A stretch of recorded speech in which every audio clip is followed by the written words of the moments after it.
Welcome back to another episode of the Career Strategy Podcast. Today's episode is really inspired from a lot of questions that I've been receiving lately, mainly around what are the things I should do if I was laid off. So I thought about this and I put together a list of 9 things that I personally would do if I was laid off from a job today. So we have a lot to cover. I want to dive right in. Make sure you save this episode to be able to come back to it later. And if you have a friend who was recently laid off, this would be a great episode to send their way. All right, number 1, I would get mad and I would give myself time to process my feelings, my thoughts, my frustrations, etc., so that I get it out of my system, out of my head, and I can go into the remaining steps with a little bit more clarity and calm instead of being in a chaotic and kind of uncertain mindset. So for me, what does this look like? When things happen that make me mad, I often give myself a certain amount of time to be upset, whether that's 1 hour, 1 day, 1 week, whatever it is, you decide for you. And during this time, I would also encourage you to talk to trusted people in your inner circle, whether that's friends, family members, current or former colleagues, whatever it is, just to process this, because this is a big life event and you don't want to let all those feelings and thoughts really fester inside of you. So number 1, get mad. Number 2 would be to evaluate my finances. If you're laid off, finances start to run through your head, right? And it can be easy to be a lot stressed out about the financial future. So instead of approaching this kind of blindly, what I would encourage you to do is set aside some time to review your budget or make one if you don't have one, and think about what are expenses that I could cut right now, put on pause, reduce.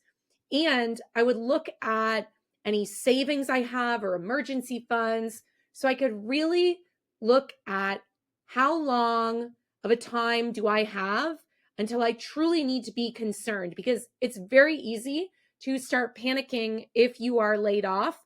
But if you take some time to evaluate your finances, you may realize you have more time than you thought you did. Or on the flip side, you don't have as much time as you thought you did. And reviewing your budget and auditing expenses are both great things to do in the moment when you are laid off, so you can be operating from facts of the reality of your situation versus worrying when maybe you don't need to be as worried as you initially were about your finances. And this will help you avoid getting sucked into panicking, which often happens when we don't operate from facts. All right, the third thing I would do is I would update my resume and my LinkedIn. And specifically these 2 things, because they are the most likely first touch points that people will have with you once you start putting the word out that you are looking for a job, right? Eventually, you're going to start telling people. You might be more active on LinkedIn or in communities. And one of the first things people are going to do is visit your LinkedIn and or look at your resume if you're applying to roles, right? Your LinkedIn and your resume are really where the first impression is formed about you. So you want to make sure that first impression is strong, that it is consistent between your resume and your LinkedIn, and that it is up to date. It's possible you haven't updated your LinkedIn or resume in some months or maybe even years. Now is the time to do it. And in doing so, you're starting to get your mind thinking about the things you've been doing in the past. And the mental work to update your resume and your LinkedIn will also serve you once you start getting interviews, because you will have thought a little bit more deeply about what you've done in previous roles. Of course, then after you update your resume and LinkedIn, if you have other career materials, or sometimes I call them career marketing materials, such as a work portfolio or presentation, that would be a great thing to update too. Now, chances are you may not show anyone that work presentation or portfolio until you get to an interview or start applying to jobs. So I would prioritize my resume and my LinkedIn first, and then start working on that portfolio or work presentation if you have one. All right. So, number 4, I would write a vision statement, or what I often refer to as a compass statement, for my career and my next role. Now, you can think of this as an about me statement or some little way that you would describe who you are and what you do. And the benefit to having this vision statement written down is that the very act of writing it is forcing you to get specific about what you do and what you want to do in the future, especially in terms of any deal breakers, such as type of company, size of company, specific industries, etc. Because let's say you work in tech and you work as a UX or user experience researcher. Your vision statement should not just say, I'm a UX researcher, because though that does have your job title, it's not quite specific. Some researchers focus more on quantitative or qualitative, or some researchers are more focused on enterprise versus SaaS products, or B2B versus B2C products, different industries even. So this vision statement should not just be your job title. It should be describing the specific things you do and have experience doing within that umbrella of your job title. And the reason that it's really important to write this vision statement is because the more specific you can be at identifying and communicating what you do and what you want to do in the future, that is going to help other people help you, which is what we're going to get to next. So number 5 is you want to make an open to work post on LinkedIn. So LinkedIn has this feature where you can toggle on open to work to let people know you're open to work. Now, here's the thing. If you are worried that your boss or colleague might see this, if you still currently have a job, there is a setting in there that says only make my open to work status visible to recruiters and hiring managers. That's how you can get around the chance that your current employer might see that. So turn on the open to work. And the reason is that sends a signal to not only people in your network, but people who are using LinkedIn Recruiter, which is the paid tool within LinkedIn that recruiters and hiring managers use to organize and find candidates. And one of the filters in there is whether or not people have the open to work banner on or off. Because if you have the banner on, then chances are you might be more likely to reply if that recruiter reaches out, right? In the same way that you're trying to not waste time in your job search, they are trying to not waste time finding candidates. And so LinkedIn makes it possible for them to prioritize people who have that banner on, with the intent that those people are more likely to reply because they've raised their hand and said, I'm looking for a job. Okay, so you want to turn on the open to work toggle on your LinkedIn profile. But here is the thing, and this is really, really important. You don't just want to post the default open to work post that LinkedIn will allow you to post when you turn open to work on. And here's why. Because how many times have you gone to LinkedIn and scrolled through your feed and seen the same open to work post every single couple of posts, right? You know what I'm talking about. It's there in your feed all the time. You aren't really going to stand out if your post is kind of the same of everyone else's. If you take the time to add a couple of sentences to that post, you have higher chances of standing out because your post won't look like everyone else's. This is why in our last step, where you wrote that vision statement or compass statement, you can now use some of that vision or compass statement in your open to work post. So you might need to tweak it a little, but you can let people know what you are looking for. Because if you just turn on the open to work and make the post, all it's going to say on LinkedIn is essentially, I'm open to work, right?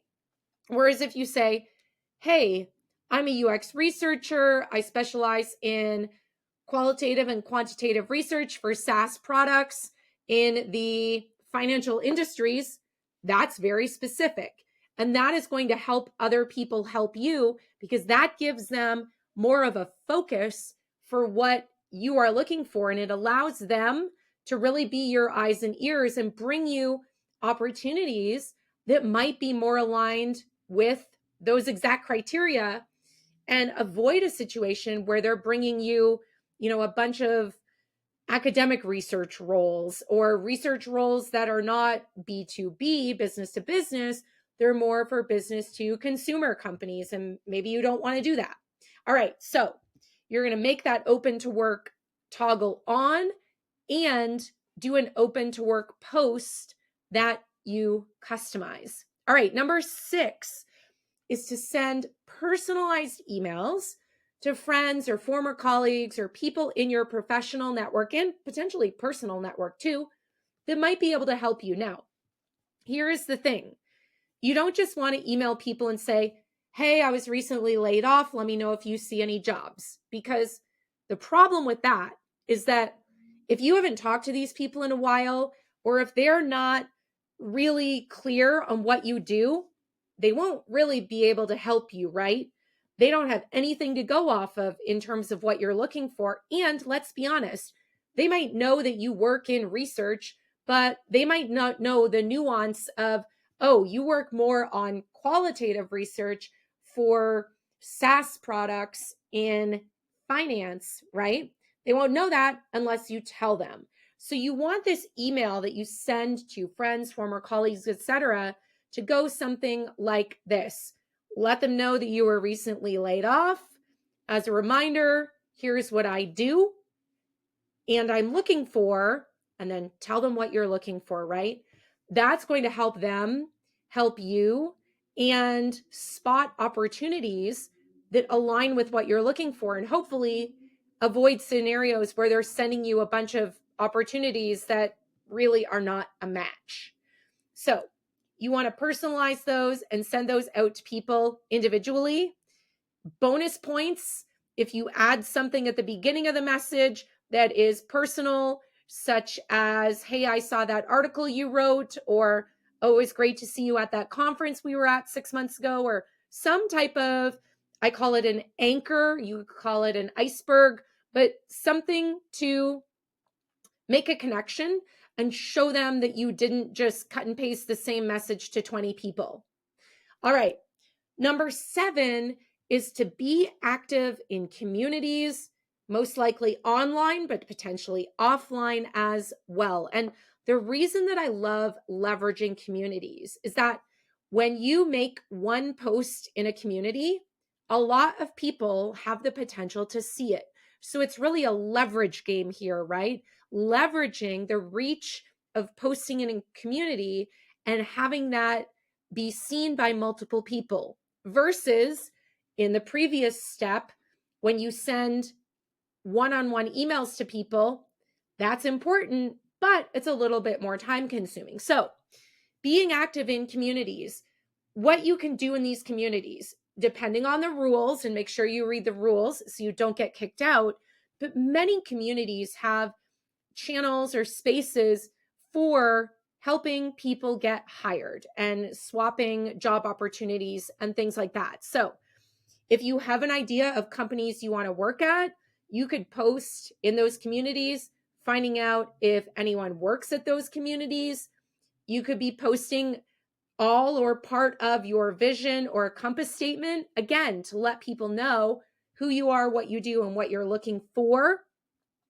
But the real benefit here is that with one post, you're able to reach a lot of people, and it's a great leverage of your time. Now, here is the other thing. Communities have a bit of a give and take aspect, right? If you are not contributing to the community, number one, people aren't going to know you're existing, right? Because you're never going to show up in the feed. Whereas if you're contributing to a community, even once a week, that is going to help you build credibility, trust, and visibility with people in that community so that if you do ask for a referral because you know people in that community work at JP Morgan Chase and you want to apply to a job there, they might be more likely to reply because you're a familiar face in that community and not just someone that swooped in and is now begging for referrals, right? So you have to remember to give and take in communities. All right, number 8 is a bit of a productivity hack here. It's to time block your activities. So if you've been laid off, there's a lot of tasks on your to-do list. You can quickly be overwhelmed, which leads you oftentimes to procrastination or, let's face it, inaction. So here's what you could do. I love time blocking and batching my tasks. One way you could do this is to have a certain day of the week before certain activities in your job search. So I just made a list. Maybe on Mondays, it's all about connecting, right? You're sending those emails, you're being active in communities, you're maybe doing online or in-person coffee chats and things like that. Maybe on Tuesdays, you are iterating your resume and LinkedIn and presentation or portfolio if you have one. You're like tweaking those career materials. Maybe on Wednesdays, it's all about finding jobs to apply to and researching companies, right? And gathering information about them to help you decide, okay, even though there's a job here, do I really want to apply to it if I'm honest with myself? Then maybe Thursday is the day you're applying to jobs. So you're batching all those applications. And once you kind of get into the applying groove, it helps you do one after another after another. And then maybe Fridays are for follow-ups. Follow-ups are so important in your job search. It could be follow-ups from jobs you applied to, interviews you had, connections you made on Monday. Who knows? This is just one way that you could time block your activities in your job search. You could also do it on a daily basis. And in the morning, you do these types of tasks. In the afternoon, you do these other types of tasks. You have to do what works for you. But this concept of time blocking your activities can help you stay focused and avoid procrastination, overwhelm, focus issues, etc. And then our last one, number 9, is make time for life. And I know this might seem counterintuitive because you're probably thinking, well, if I need a job, don't I just need to keep applying to jobs, etc. But we all know that burnout and overwhelm in your job search is real. And in order to keep going, you have to sometimes take a step back and allow yourself to recharge. Consider this an opportunity to maybe do things you couldn't do when you were employed, right? Maybe you could never drop your kids off at school or pick them up in the afternoon or whatever it is. Maybe you have a hobby that you've been neglecting, or maybe you don't get to work out as often as you wish you did when you had your job. Use this as an opportunity to do a couple of those things to help recharge you from all of this labor of applying to jobs and figuring out your job search. And also just these moments that are going to bring you joy in your day and help you not be all consumed with this career situation you're facing of trying to find your next opportunity. I promise if you do this, if you make time for life, even if it's just one afternoon a week or 1 hour a week or something like that, you're probably going to want to make more time to do it in the future because you're going to realize how much you needed that, how much it fills you up and brings you joy and recharges you and helps eliminate or at least relieve some of the stress and overwhelm. So those are the 9 things that I would do if I was laid off today. Maybe hit pause, or rewind, go through these again so you can see which ones maybe you're already doing or that you need to go back and do. And like I said, if you have a friend or family member or colleague that was recently laid off, this would be a great episode to send to them. Oftentimes when people lose their jobs, it's hard to know what to say or how to help them. This is a really practical thing you could do to give them some actionable things that will hopefully make their job search a little easier. And you'll have this episode to refer back to if you're ever in this situation. All right, that is all for today. I will see you in another episode. Talk to you later.